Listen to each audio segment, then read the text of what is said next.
कि नकिया ता हुए जैसे बाबूजी के आदि अखिया हमारी के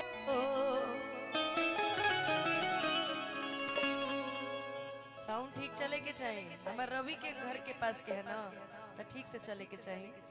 कि नकिया ता हुए जैसे बाबूजी के आदि अखिया हमारी के गो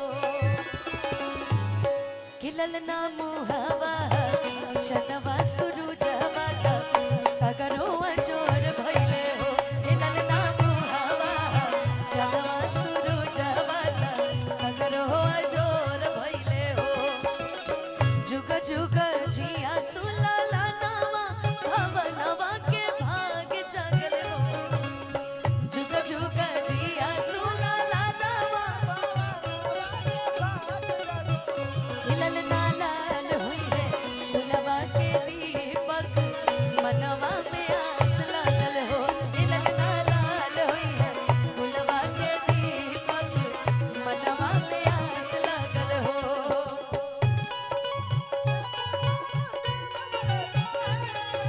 तुझको ना देखूं तो जी घबराता है, देख के तुझको दिल को मेरे चैन आता है।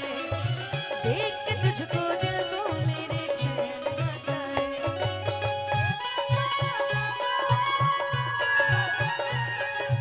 ये कैसा रिश्ता है कैसा नाता, देख के तुझको दिल को मेरे चैन आता है। देख के तुझको दिल को मेरे चैन आता है।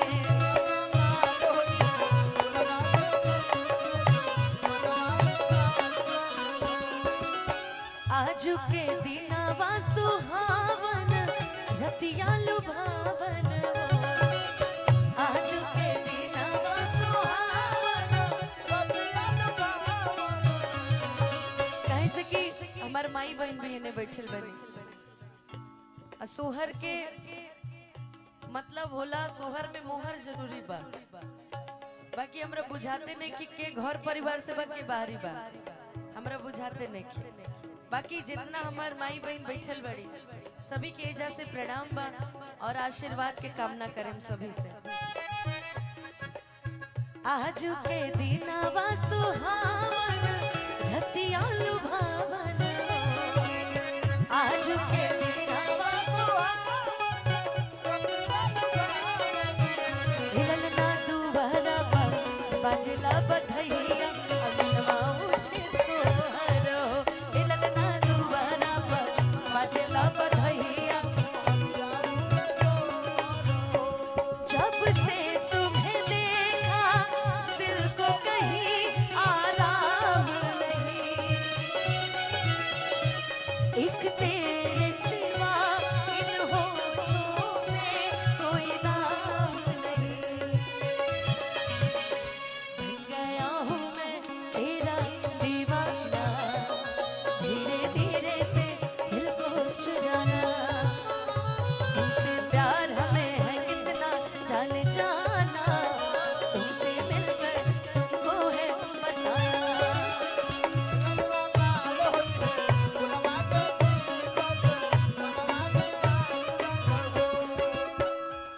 और आखिरी में सासू सोहागिन बड़ भागिन अन धन लुटावेली हो। सासू सोहागिन बड़ भागिन सासू सोहागिन बड़ भागिन अन धन लुटावेली हो। ललना दीदिया के होरिला जनमले होरिलवा बड़ा सुंदर हो। ललना दीदिया के होरिला जनमले होरिलवा बड़ा। ललना दीदिया के होरिला जनमले होरिलवा बड़ा।